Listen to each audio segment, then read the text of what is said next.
Next slide, please. Here's where we have fun.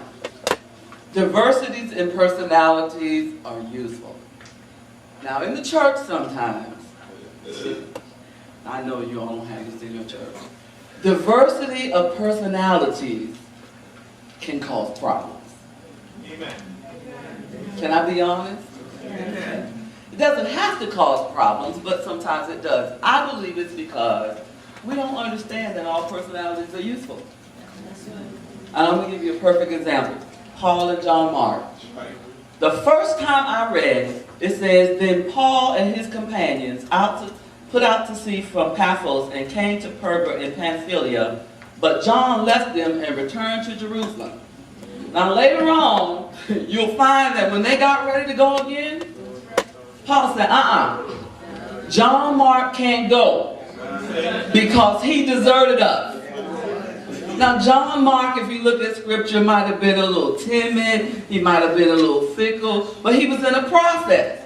But Paul, where he was in his life, Paul said, no, we can't use that. Now when I looked at it, I thought, that's kind of harsh. No, are we supposed to love people and help people and get them to go there? But think about this. Paul had to be like he was. I mean, this man, over 2/3 of the New Testament church history, he was on his assignment. And at the time, he couldn't tolerate deserters. Paul had an apostolic personality. It's like, look, we on a mission. We need to get this done. I'm sorry. I don't mean to hurt your feelings, but you're not ready yet. Sit over there. But now look at Barnabas. Barnabas had a pastoral type of person. He had a pastoral calling, but he had that gift of encouragement, of exhortation. So what did he do? He drew alongside John Mark. The Lady Porter talked about this morning, and he stroked him and said, John Mark, it's going to be okay. I'm going to walk alongside you, and I'm going to help you. But Paul was going on about his business. We have to remember that God has uniquely placed different personalities in this church, in our church, in every church, for the sole purpose of advancing his kingdom in the earth.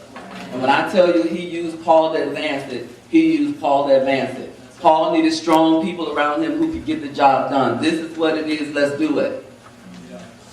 And so, if we're not careful, if we don't understand ourselves, and then seek to understand other people, the whole diversity of personality, we'll see it as a negative as opposed to a positive. Everybody just can't be fickle. And everybody can't just be Paul. We need a unique mix. And Bishop talked about that early. We need a person who can come alongside people. Because guess what? When I came into church, I was broke up and tore up. I couldn't function in any place, and there was a group of women who drew alongside me, walked with me, put up with me, because I didn't trust people coming out from the world. Every time they wanted me to do something, I asked why. Why do I have to do that? Not because I was being obstinate. I wanted to know. But my personality, when I say it, you might have thought I was being obstinate. And they told me later, it was 5 of them.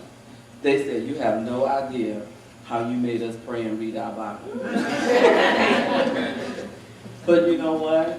If they could see what their hand helped to do.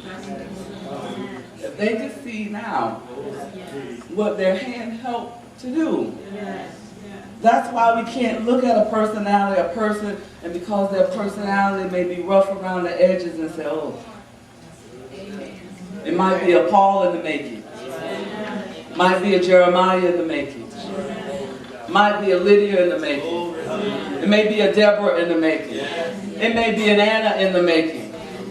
All personalities are useful. Next slide, please. Now this one gets a whole lot of attention. And I'll tell you now, I'm partial to Martha. Because I've always felt Martha gets the bad end of the deal. Jesus didn't say what she did was bad. He just said Mary chose the better thing. But guess what? Somebody had to cook some food. And while we were up here today getting blessed, your hospitality ministry was downstairs preparing a meal that was awesome.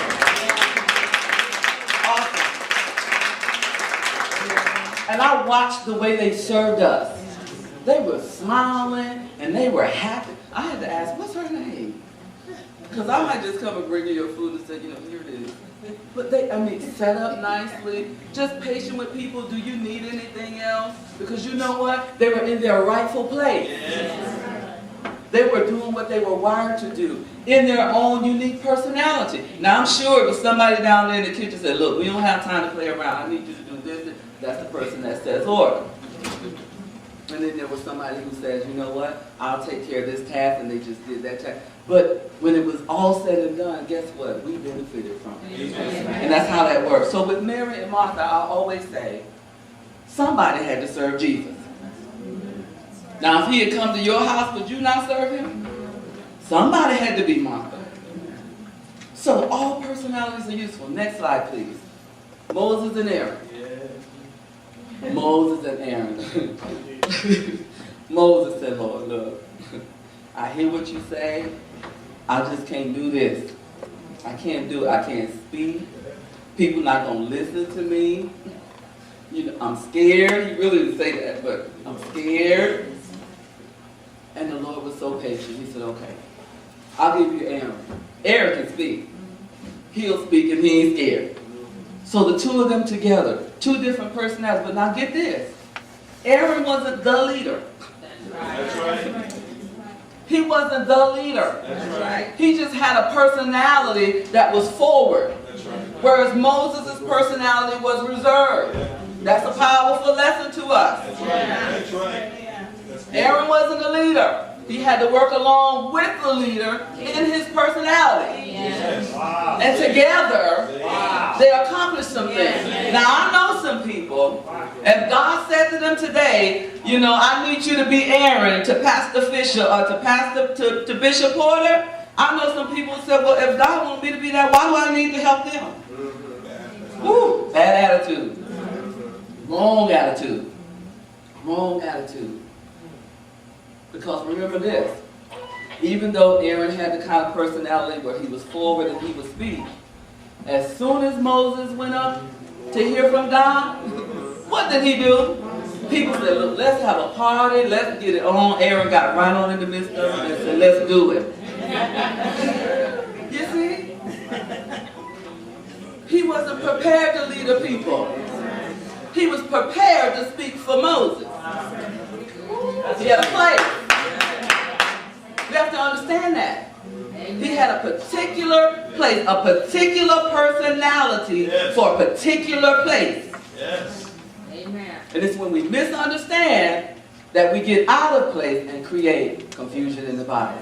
But we're not going to do that, are we? We're going to understand who we are. Next slide, please.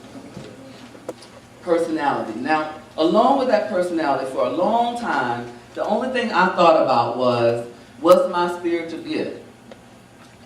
Because that was the focus when I was birthed in the church. You got a gift, God gave you a gift, and you're supposed to use it. Well, I had a gift, but I just didn't understand all this other stuff that was going on inside of me, which had a lot to do with my personality and how I was wired. Personality and gifts go together. Amen. Paul had, he had what we would call in the assessment a deep personality. There are 4 personality types, and I'm just going to do it briefly. There's a deep personality, and you know what that means. Dominant, dominated, driven. There's a C personality. They're conscientious, they're calculating. Things got to be laid out right. There's the I personality, inspiring. These are the people who all they want to do is have a good time. And you need them. You need people who create fun in the body of Christ. And then you have the S personality. These are steady people.